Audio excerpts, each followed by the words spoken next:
नई संसद सदन में महिला आरक्षण का बिल पेश होने के साथ ही आरजेडी ने एक बार फिर से इस बिल को लेकर सवाल खड़े करना शुरू कर दिए हैं। आरजेडी की तरफ से राज्यसभा सांसद और प्रवक्ता मनोज झा ने कहा कि महिला आरक्षण के अंदर वंचित उपेक्षित महिलाओं को भी आरक्षण मिलना चाहिए।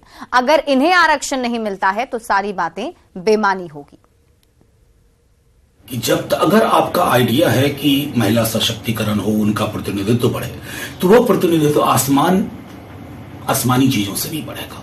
उसके लिए आपको अनुसूचित जाति, जनजाति और ओबीसी महिलाओं को जब तक कोटा विद इन कोटा में आप समाहित नहीं करते हैं, समायोजन नहीं करते हैं, ये सारी बातें बेमानी है। वहीं पूर्व सीएम राबड़ी देवी ने सोशल मीडिया एक्स पर पोस्ट करते हुए लिखा है कि महिला आरक्षण के अंदर वंचित, उपेक्षित, खेतीहर और मेहनतकश वर्गों की महिलाओं की सीटें आरक्षित हों। मत भूलो, महिलाओं की भी जाति है। अन्य वर्गों की तीसरी, चौथी पीढ़ी की बजाय वंचित वर्गों की महिलाओं की अभी पहली पीढ़ी ही शिक्षित हो रही है, इसलिए इनका आरक्षण के अंदर होना अनिवार्य है। महिला आरक्षण विधेयक में जो 33% आरक्षण दिया गया है, उसमें एससी, एसटी, ओबीसी महिलाओं के लिए सीटें आरक्षित नहीं की गई। एससी, एसटी वर्गों के लिए जो प्रावधान किया है वो उन वर्गों के लिए पहले से ही आरक्षित सीटों में से एससी, एसटी की महिलाओं को 33% मिलेगा, यानी यहां भी एससी, एसटी को धोखा। ओबीसी, ईबीसी वर्ग की महिलाओं को ठेंगा दिखाने वाला महिला आरक्षण बिल परिसीमन के बाद लागू होगा। परिसीमन जनगणना के बाद होगा और जातिगत जनगणना करवाने के दबाव में केंद्र ने जनगणना को ठंडे बस्ते में ही डाल दिया है। मतलब बस झाल बजाने और शोर मचाने के लिए शिगुफा छोड़ा गया है। संसद में महिला आरक्षण बिल पेश होने के बाद मुख्यमंत्री नीतीश कुमार ने सोशल मीडिया एक्स पर पोस्ट किया है। सीएम ने लिखा कि संसद में जो महिला आरक्षण बिल लाया गया है वो स्वागत योग्य कदम है। हम शुरू से ही महिला सशक्तिकरण के हिमायती रहे हैं और बिहार में हम लोगों ने कई ऐतिहासिक कदम भी उठाए हैं। साल 2006 से हमने पंचायती राज संस्थाओं और साल 2007 से नगर निकायों में महिलाओं को 50% आरक्षण दिया। साल 2006 से ही प्रारंभिक शिक्षक नियोजन में महिलाओं को 50% और साल 2016 से सभी सरकारी नौकरियों में 35% आरक्षण दिया जा रहा है। साल 2013 से बिहार पुलिस में भी महिलाओं को 35% आरक्षण दिया जा रहा है। आज बिहार पुलिस में महिला पुलिसकर्मियों की भागीदारी देश में सर्वाधिक है। 2024 के लोकसभा चुनाव से पहले देश की नई संसद भवन में कार्यवाही शुरू हो गई है। गणेश चतुर्थी के दिन नए संसद भवन में कार्यवाही का श्री गणेश हो गया। नए संसद भवन से प्रधानमंत्री ने अपने संबोधन में यह निश्चय फिर से दोहराया कि भारत अब पीछे मुड़कर नहीं देखने वाला है। रिपोर्ट के जरिए आप भी देखिए नई संसद भवन से जुड़ी एक खास रिपोर्ट।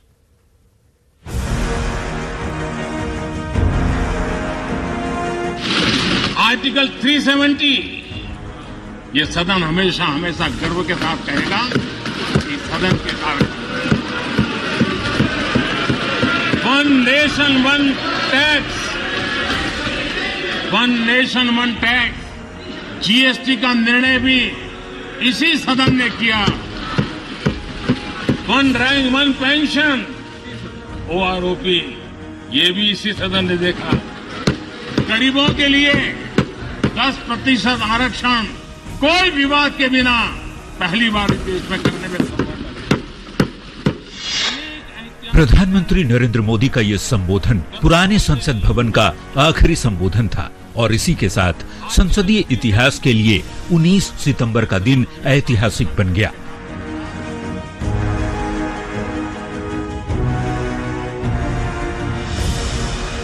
पुराने भवन से नए संसद भवन की ओर सांसदों के बढ़ते कदम और फिर न्यू पार्लियामेंट बिल्डिंग के अंदर प्रवेश करते प्रधानमंत्री और सांसद। वैसे तो संसद के विशेष सत्र की शुरुआत 18 सितंबर को ही पुराने संसद भवन में हुई थी, पर नए संसद भवन में पहली कार्यवाही मंगलवार को हुई और इसी के साथ संसदीय इतिहास में एक नया अध्याय लिख दिया गया। देश का नया संसद भवन आकार में त्रिकोणीय है। भवन का स्वरूप धर्मों में पाई जाने वाली पवित्र ज्यामिति से प्रभावित है। क्षेत्रफल 64,500 वर्ग मीटर है और इस पर निर्माण की लागत 971 करोड़ रुपए है। संसद की नई बिल्डिंग को बनने में 3 साल 5 महीने का वक्त लगा। बैठक क्षमता 888 Lok Sabha seat, 384 Rajya Sabha seat. Modern office space और कामकाज के लिए बड़े कमरे यहां हैं। हर कोने में डिजिटल सर्विलांस का घेरा है। ऑडियो विजुअल सुविधा के साथ समितियों के लिए बड़ी जगह है। प्लैटिनम रेटेड ग्रीन बिल्डिंग के रूप में इसे डिजाइन किया गया है। नए भवन में भारतीय संविधान की 1 प्रति सुरक्षित रखी गई है। भारतीय संसद के इस ऐतिहासिक क्षण का गवाह सिर्फ सांसद ही नहीं, प्रधानमंत्री और मंत्रियों के साथ ही इस बेहद खास पल के गवाह देश के 140 करोड़ देशवासी भी बने। उम्मीद है संसद की नई इमारत से नए और विकसित भारत के सपनों को साकार करने का प्रण आगे भी लिया जाता रहेगा। Bureau report, news 18। और इसी बीच रुक करेंगे बड़ी खबर की। बिहार में 69,000 से ज्यादा शिक्षकों की फिर बहाली होगी। मंगलवार को नीतीश कैबिनेट की बैठक में यह बड़ा फैसला लिया गया है। आपको बता दें कि राज्य में 1.70 लाख यानी कि 1,70,000 शिक्षकों की नियुक्ति प्रक्रिया चल रही है और इन शिक्षकों की बहाली होने के बाद 69,000 शिक्षकों की और बहाली होगी। नीतीश कैबिनेट में विकास मित्रों, रसोईया और सैप जवानों की सैलरी बढ़ाने का फैसला भी लिया गया है। विकास मित्रों की सैलरी दोगुनी की गई है। बैठक में कुल 45 एजेंडों पर मोहर लगी और इसके साथ ही पटना हाईकोर्ट में याचिकाकर्ता अपनी याचिका सिर्फ हिंदी में डाल सकेंगे। बिहार सरकार ने इसे अनिवार्य कर दिया है। फिलहाल पिटिशनर को हिंदी के साथ अंग्रेजी अनुवाद में पिटिशन देना जरूरी होता था। प्रथम चरण की नियुक्ति हो गई है, अब द्वितीय चरण की नियुक्ति होगी और जितने वैकेंसीज हैं उसके बाद फिर से नियुक्ति होगी। इसमें जो बिहार राज्य विद्यालय अध्यापक नियमावली के आलोक में पंचायती राज और नगर निकाय के जो पद हैं, अब उनको सरेंडर करके रेगुलर जो बीपीएससी से बहाली हो रही है, 18,830 बीपीएससी नियुक्त करेगा। 11 से 12 कक्ष में, 9 से 10 कक्ष में 18,880 और 6 से 8 में 31,982। आप टोटल कर लीजिए, मैं फिर से पढ़ देता हूं। 11 से 12 कक्ष में 18,830, 9 से 10 वर्ग में 18,880 और 6 से 8 में 31,982। तो कुल कितनी नियुक्ति होगी इन तीनों का आंकड़ों का अगर आप टोटल करेंगे तो निकल आएगा। सोमवार को शिक्षा मंत्री चंद्रशेखर ने कहा था कि भगवान राम और कृष्ण उनके सपने में आए थे। मंगलवार को बीजेपी के विधायक नीरज कुमार बबलू ने कहा कि उनके भी सपने में राम जी और कृष्ण जी आए थे। दोनों से भगवान ने सपने में क्या कहा, आइए जानते हैं। हमको भगवान जी राम जी सपना दी, तो भी भगवान कृष्ण सपने में आए थे रात में। हमको बोले देखो चंद्रशेखर, हमको लोग बेच रहा है बाजार में। बोले कि अरे तुम्हारा पड़ोसी चंद्रशेखर है, ये पागल हो गया है, इसका इलाज करवाओ। राजनीति में नेता कब और क्या बोलेंगे और बोलकर कैसे सुर्खियां बटोरेंगे कोई नहीं जानता। अब आरजेडी के नेता और बिहार के शिक्षा मंत्री चंद्रशेखर को ही देख लीजिए। कुछ दिनों पहले तक हिंदू धर्म ग्रंथों पर विवादित बयान देकर चर्चा में रहते थे, लेकिन अब उन्होंने ये कहकर चर्चा के दौर को चरम पर पहुंचा दिया है कि भगवान राम और कृष्ण उनके सपने में आए थे। सपने में भगवान ने उनसे कहा कि चंद्रशेखर, मुझे बाजार में बिकने से बचा लो।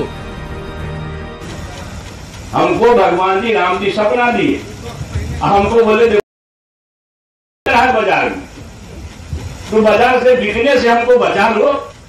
इसलिए हम कभी कभी बीच बीच में एक सत्र को लाते हैं साहब। मैं सही बात बोलते भाई, राम जी का संदेश है। अब अगर आरजेडी के होते हुए भी चंद्रशेखर के सपने में भगवान आ सकते हैं, तो भला जय श्री राम का नारा लगाने वाले बीजेपी नेताओं के सपने में कैसे नहीं आएंगे। तो बीजेपी के विधायक नीरज कुमार बबलू ने भी दावा कर दिया कि भगवान राम और कृष्ण उनके भी सपने में आए थे। अब नीरज बबलू से राम जी और कृष्ण जी ने क्या कहा वो भी सुन लीजिए। शब्द विवादित हैं, लेकिन सुनिएगा तो हंसी आएगी। देखिए, चंद्रशेखर जी जब से मंत्री बने तब से उनका विवादों से नाता बढ़ गया है और मुझे लगता है कि जब तक वो विवादित बयान नहीं देते हैं तब तक उनका खाना नहीं पचता है। ऐसा सपने की बात है, तो हमको भी भगवान कृष्ण सपने में आए थे रात में। बोले कि अरे तुम्हारा पड़ोसी चंद्रशेखर है, ये पागल हो गया है, तो इसका इलाज करवाओ। नहीं इलाज कराता, उनके पार्टी के लोगों को जाके कहो कि राजद के लोग, जेडीयू के लोग जिस गठबंधन में है, ये लोग इनका इलाज कराए। नहीं होता है तो चंदा मांग के भी इसका कराओ तब जाकर के ठीक होगा, और यही करना पड़ेगा। इनको बगैर काके भर्ती कराए इनका कोई इलाज नहीं, ताकि वो ऐसी बहकी बातों की बजाय उन लोगों के लिए कुछ अच्छा करने में समय लगाते जो उन्हें वोट देकर विधायक और मंत्री बनाते हैं।